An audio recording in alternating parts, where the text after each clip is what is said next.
보통 연말 되면 미국 경제가 아주 들썩인다고 하잖아요. 블랙 프라이데이에 크리스마스에 뭐 정신없죠. 사람들 지갑이 활짝 열리고 그 덕에 전 세계가 먹고 산다는 말까지 나올 정도니까 당연히 작년 연말에도 소비가 폭발했을 거라고 다들 예상했겠죠. 네, 시장에서는 12월 소매 판매가 전달보다 최소 0.4%는 늘어날 거다 이렇게 봤습니다. 그런데 막상 뚜껑을 딱 열어보니까요. 결과가 0%였습니다. 그냥 제자리 걸음을 한 거죠. 기대치가 워낙 높았던 터라 시장에서는 거의 뭐 찬물을 끼얹은 듯한 충격으로 받아들였습니다. 그 거대한 나라에서 그 많은 사람들이 한 달 동안 돈을 한 푼도 더 안 썼다는 게 이게 말이 되나요? 다들 돈 벌어서 어디 장판 밑에 숨겨놓기라도 한답니까? 물론 기록적인 한파 때문에 사람들이 집 밖에 못 나간 영향도 분명히 있었습니다. 근데 그건 좀 핑계에 가깝고요. 진짜 속사정은 훨씬 더 심각합니다. 데이터를 좀 세부적으로 쪼개보면 답이 나와요. 자동차나 전자제품, 가구처럼 좀 큰 돈 들어가는 소비는 급격히 줄었고요. 반면에 레스토랑이나 헬스케어 같은 서비스 지출은 오히려 늘었습니다.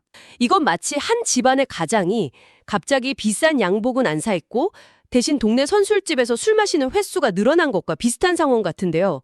이게 뭘 의미하는 거죠? 바로 소비 양극화가 극심해졌다는 가장 강력한 증거입니다. 부자들은 여전히 명품도 사고 비싼 레스토랑도 가면서 돈을 잘 써요. 하지만 중산층 이하 서민들은 당장 급하지 않은 물건부터 지갑을 닫기 시작한 겁니다. 즉 경제 전체가 좋은 게 아니라 일부 상위층만 좋은 이른바 그들만의 리그가 된 거죠. 게다가 11월 블랙 프라이데이 때 미리 소비를 왕창 땡겨 쓴 효과도 컸습니다. 11월 소비가 예상보다 훨씬 좋았거든요. 결국 12월의 부진은 11월에 잔치를 치른 뒤에 숙취 같은 거였습니다. 결국 미국 소비자는 건재하다는 뉴스는 반쪽짜리 진실이었네요. 일부는 건재하지만 더 많은 사람들은 힘겨워하고 있다. 이런 신호로 봐야겠습니다. 이건 특정 기업의 문제가 아니라 미국 경제의 구조적인 약점을 보여주는 거예요. 만약 은퇴자산을 운용하는 입장에서 포트폴리오에 미국 중산층을 대상으로 하는 유통주나 소비재 기업이 많다. 그러면 그 비중을 다시 한번 점검해 볼 필요가 있다는 신호죠. 소비는 좀 비틀거려도 다들 미국 경제의 기초 체력, 펀더멘털은 튼튼하다고 하니까 사람들이 빚은 잘 갚고 있을 거라고 생각하기 쉬운데요.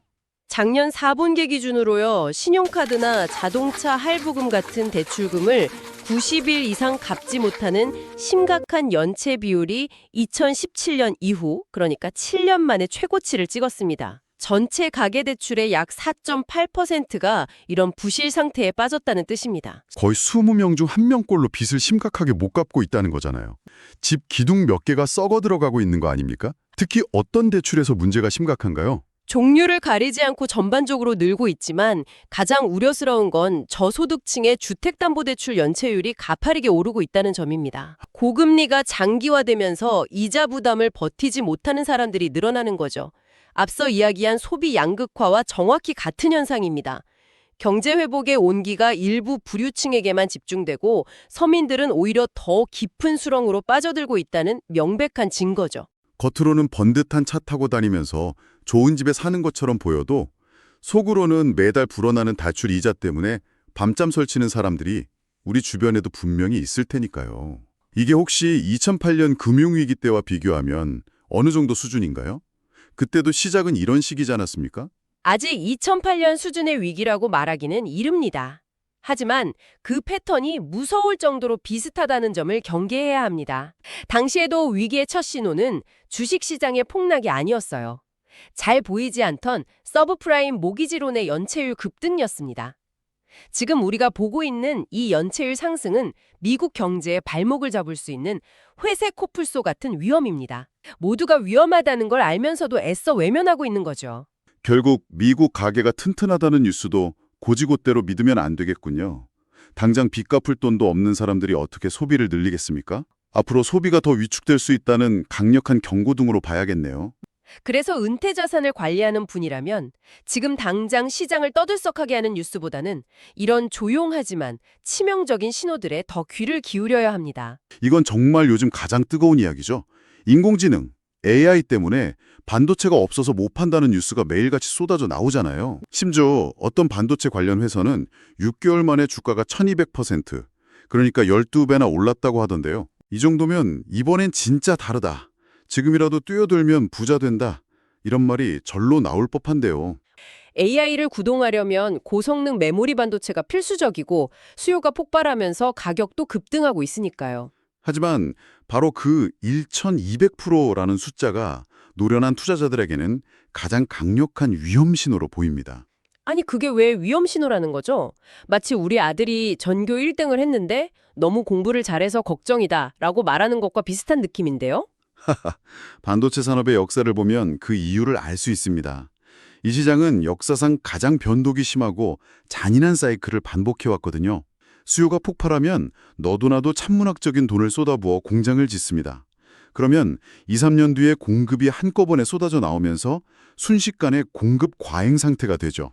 결국 가격은 폭락하고 모두가 고통의 시간을 보내는 패턴이 수십 년간 반복되어 왔습니다. 그 유명한 치킨 게임이군요. 그런데 많은 전문가들이 이번 AI 혁명은 과거의 PC나 스마트폰과는 차원이 다른 영구적인 수요를 창출하기 때문에 과거와는 다를 것이라고 주장하지 않습니까? This time is different는 말이 월스트리트에서 가장 비싼 대가를 치르게 하는 문장입니다. 물론 AI가 거대한 변화인 건 맞습니다. 하지만 시장의 본질은 변하지 않아요. 지금도 자세히 들여다보면 위험 신호들이 보입니다. 주요 기업들이 발표하는 설비 투자 계획 규모는 상상을 초월하고 고객사들의 재고는 조금씩 쌓이기 시작했다는 데이터도 나오고 있거든요. 모두가 가자를 외치며 축배를 들고 있을 때 수십 년간 이 시장에서 생존해온 베테랑들은 조용히 비상구를 확인하고 있다는 걸 기억해야 합니다. 결국 파티가 한창일 때 누가 마지막까지 남아서 설거지를 할 것인가의 문제군요. 정확합니다. 모두가 이 파티가 영원할 거라고 믿을 때가 가장 위험한 순간이라는 말씀이시네요. 맞습니다. 특히 과거에 끔찍한 하락 사이클을 경험해보지 못한 젊은 투자자들이 많다는 점도 불안 요인이 될 수 있고요. 뜨거운 맛을 봐야 정신을 차린다는 말처럼 시장의 무서움을 모르고 뛰어드는 자금이 많을수록 그 끝은 좋지 않았던 경우가 많죠. 반도체 투자는 지금 당장의 화려함보다는 그 이면에 숨겨진 사이클의 냉혹함을 이해하는 것이 훨씬 중요합니다. 보통 미국이 기침하면 신흥국은 독감에 걸린다. 이 말이 금융시장의 오랜 격언처럼 여겨졌잖아요. 네, 거의 공식이었죠. 그래서 미국 주식시장이 조금만 주춤해도 우리나라를 포함한 다른 나라들은 더 큰 타격을 입을 거다. 이렇게 생각하는 게 당연했는데요. 그 격언이 작년에 완전히 깨졌습니다. 미국의 대표 지수인 S&P 500 지수와 비교했을 때 주요 신흥국 주식시장의 상승률이 무려 2배 이상 높았습니다. 이제는 미국 눈치만 보던 과거의 약한 모습이 아니라는 걸 시장에 제대로 증명해 보인 겁니다. 이건 뭐 맨날 형한테 옷 물려입고 용돈 타쓰던 동생이 어느 날 갑자기 밖에 나가서 큰 사업에 성공하더니 형보다 더 좋은 차를 끌고 나타난 격인데요. 기능 20년간 특히 1997년 아시아 외환 위기나 2008년 금융위기 같은 큰 위기를 겪으면서 신흥국들이 조용히 그리고 아주 혹독하게 기초 체력을 길러왔기 때문입니다. 과거에는 외국 자본이 조금만 빠져나가도 나라 전체가 휘청거렸지만 이제는 다릅니다. 허리띠를 돌라매서 외환 보유고라는 비상금을 산더미처럼 쌓아두고 섣불리 재정을 풀거나 금리를 마구잡이로 바꾸지 않는 원칙을 철저히 지켜왔죠. 세계 경제에서 차지하는 비중도 커졌고요. 네네. 물론 앞으로 미국의 관세 정책 변화나 중국의 과잉 생산 문제 같은 위험 요인들이 남아있기는 합니다. 하지만 중요한 건 이제 투자자들이 신흥국을 바라보는 시선 자체가 예전과는 완전히 달라졌다는 점입니다. 더 이상 위험 자산이 아니라 새로운 성장 동력으로 인식하기 시작한 거죠. 이제는 미국이라는 큰형님만 쳐다볼 게 아니라 튼튼하게 잘 성장한 동생들, 즉 신흥국들의 가능성에도 제대로 눈을 돌려야 할 때라는 말씀이네요. 정말 생각지도 못한 반전입니다.